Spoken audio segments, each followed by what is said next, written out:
ஹல்லேலூயா. கர்த்தருடைய பரிசுத்த நாமத்திற்கு மகிமை உண்டாவதாக. இன்றைக்கும் இயேசுப்பா நமக்கு கொடுக்கிற வார்த்தை யாக்கோபு 1வது அதிகாரம் 12வது வசனம். சோதனையை சகிக்கிற மனுஷன் பாக்கியவான், அவன் உத்தமன் என்று விளங்கின பின்பு கர்த்தர் தம்மிடத்தில் அன்புகிறவர்களுக்கு வாக்குத்தத்தம் பண்ணின ஜீவ கிரீடத்தை அவன் பெறுவான். ஆமென். ஜீவ கிரீடத்தை நாம் உத்தமர்கள் என்று விளங்கின பின்பு அவருடைய கரத்திலிருந்து நாம் பெறுவோமா? ஆமென். ஒருவேளை நீங்க இன்றைக்கு இந்த வேலையில கூட என்னடா இது கிறிஸ்தவ வாழ்க்கை, இது ஒரே பிரச்சனை போராட்டமா இருக்கு, என்ன ஒரு ஊழிய வாழ்க்கை இது, ஊழியத்துல ஒரே போராட்டம் பாடுகளா இருக்குன்னு சொல்லி புலவிம்பி தவிக்கிறீங்களா? சாது சுந்தர் சிங் அவர் இருக்கும்போது சொன்ன ஒரு கதையை நம்ம கேட்கலாம். அந்த அவரு ஒரு நாள் ஒரு கதை சொன்னார். அது என்ன கதைன்னு பார்த்தீங்கன்னா, அரசாங்க சொத்தை காப்பதற்காக ஒரு குளிர் நிறைந்த இடத்துல போர் வீரர்களை நிறைய பேரை அரசர் என்ன செய்தார், காவலுக்காக நிறுத்தி வைத்தார். அது குளிர் நிறைந்த இடம். அப்போ அதிகமான குளிர், அதுல நிறைய பேர் போனாங்க. ஆனா அந்த குளிரின் கொடுமையினால என்ன செய்தாங்க, உயிருக்கு பயந்து போய் நிறைய பேர் சட்டத்தை மீறி போர் வீரர்கள் எல்லாரும் அவங்கவுங்க வீட்டுக்கு போயிட்டாங்க, காணாம போயிட்டாங்க. அப்போ ஒரே ஒரு நபர் மட்டும் அந்த அரசருடைய ஆணை ஏற்று தன் உயிரை கூட பொருட்படுத்தாம, அந்த மரணத்தை கூட பொருட்படுத்தாம அந்த குளிர் நிறைந்த இடத்துல அவர் நின்ற நிலையிலே அப்படியே நின்றார், உறுதியா நின்றார். ஒரு 5 மணி நேரம் கழிச்சு அங்க அரசன் வருகிறான். அந்த குளிர் பார்த்தீங்கன்னா உயிரையே எடுக்கக்கூடிய குளிர், அவ்வளவு குளிர். 5 மணி நேரம் கழித்து அந்த அரசன் வருகிறான். அந்த அரசன் வந்து பார்த்தா அந்த படை வீரர்கள் ஒருத்தரையும் காணும், ஒரே ஒரு நபர் மட்டும் நிற்கிறார். அவனை பார்த்த உடனே அந்த உடல்ல எந்த ஒரு அசைவும் இல்லை, அவன் உயிர் பிணமா அங்க நிற்கிறான். அதை பார்த்த உடனே அரசர் மிகுந்த இரக்கத்தோட அவனை கீழே படுக்க வைத்து உடனடியாக அவனுக்கு வேண்டிய எல்லா உபகாரத்தையும் செய்கிறார். போர் வீரன் உயிர் பிழைத்து எழுகிறான். எழுந்த உடனே பார்த்தா தனக்கு முன்பாக நிற்பது நாட்டே ஆண்ட போர் வீரன், அரசன் அங்க வீற்றிருக்க பார்க்கிறான். நாட்டே ஆள்ற அரசனை அவர் பார்க்கிறார். அப்போ அந்த நபருக்கு உண்டான, இந்த போர் வீரனுக்கு உண்டான மகிழ்ச்சிக்கு அளவே இல்லை. அப்போ அந்த ராஜா அந்த போர் வீரனுடைய தலையில ராஜ கிரீடத்தை அவனுக்கு வைக்கிறார்.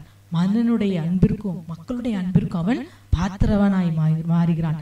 அவன் சாதாரண ஒரு போர் வீரன் சேனை தலைவரா உயர்த்தப்படுகிறான். அமீன். அவன் பொறுமையோடு துன்பத்தை சகித்ததுனால இவ்வளோ பெரிய பாக்கியம் அவன் பெறுகிறான். பொறுமையோடு துன்பத்தை சகித்து முடிவு பரிந்த ஊழியம் செய்கிற, உழைக்கிற, அவருக்காக ஓடுகிற பிள்ளைகளுக்கு அவர் மேலான ஜீவ கிரீடத்தை கட்டாயம் கொடுப்பார். ஆமென். அவன் உத்தமன் என்று விளங்கினது பின்பு தம்மிடத்தில் அன்பு கூறுகிறவர்களுக்கு வாக்குத்தத்தம் பண்ணின ஜீவ கிரீடத்தை பெறுவான் என்று பார்க்கிற. சோதனையை சகிக்கிற மனுஷன் பாக்கியவான். நமக்கு எதிராய், உங்களுக்கு எதிராய் வருகிற சோதனை நீங்க சகித்து கொள்ளுங்க. கர்த்தருக்காக பொறுமையோடு ஓடுங்க. முடிவு பரியந்தம் உழைத்து ஓடி ஊழியம் செய்யும் போது, சோர்ந்து போகாமல் செய்யும் போது அவர் நமக்கு வாக்குத்தத்தம் பண்ணின ஜீவ கிரீடத்தை கட்டாயம் தருவார். வெளிப்படுத்தின 2:10 பாருங்க, நீ படப்போடு போகிற பாடுகளை குறித்து எவ்வளவும் பயப்படாதே, இதோ நீங்கள் சோதிக்கப்படும் பொருட்டாக பிசாசானவங்களில் சிலரை காவலில் போடுவான், 10 நாள் உபத்திரப்படுவீர்கள், ஆயினும் நீ மரண பரியந்தம் உண்மையாயிரு, அப்பொழுது ஜீவ கிரீடத்தை உனக்கு தருவேன். ஆமென்.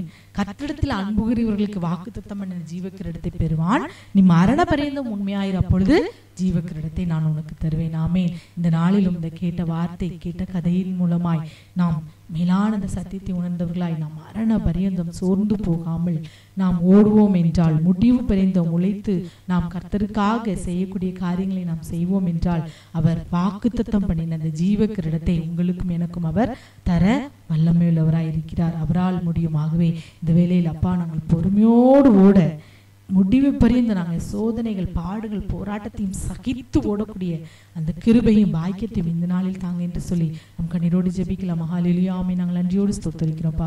இந்த நல்ல வேலைக்காகவே நன்றியோடு துதிக்கிறோம். இந்த நாளிலும் கேட்ட வார்த்தையின்படி அப்பா, நாங்கள் உத்தமர்கள் என்று விளங்கின பின்பு நீ ஜீவ கிரீடத்தை தருவீர் என்று பார்க்கிறோம். அந்த உத்தமர்கள் என்று விளங்க செய்யும் அளவிற்கு நாங்கள் போராட்டங்கள், பாடுகள் மத்தியில் உண்மை மறுதலிக்காது ஒரு உண்மை கிறிஸ்தவர்களாய், ஒரு உத்தம கிறிஸ்தவ ஜீவியம் செய்ய இந்த நாளில் நீர் ஒவ்வொருவருக்கும் கிருபை செய்யுங்க. எங்கள் ஒவ்வொருவருக்கும் இந்த கிருபையும் பாக்கியத்தையும் தந்து ஆசீர்வதிங்க, பலப்படுத்துங்கப்பா. இயேசுவே உம்மை ஸ்தோத்திரிக்கிறோம். நாங்கள் மரண பரியந்தம் உண்மையாயிருக்கும் போது, மரண பரியந்தம் நாங்கள் முடிவு பரியந்தம் ரட்சிப்பை காத்து உம்மில் உண்மையாயிருக்கும் போது, உம்மை மறுதலிக்காமல் பாடுகள், போராட்டங்களில் அப்பா உம்மை அறிக்கை செய்கிறவர்களாய், உம்முடைய அன்பிலே நிலைக்கிறவர்களாய் நாங்கள் காணப்படும் போது நீர் வாக்குத்தத்தம் பண்ணின ஜீவ கிரீடத்தை இந்த நாளில் நீர் தருகிற கிருபைக்காக ஸ்தோத்திரப்பா. இயேசுவே உம்மை ஸ்தோத்திரிக்கிறோம். இந்த நாளிலும் ஜெபிக்கிற பிள்ளைகள் பிள்ளைகளுடைய வாழ்க்கையில் அப்பா உண்மை மறுதலிக்கக்கூடிய காரியங்களை கொண்டு வருகிற பிசாசின் கிரியைகள், சூழ்நிலைகள் இந்த நாளில் முற்றிலும் அழிக்கப்படட்டும் தகப்பனே.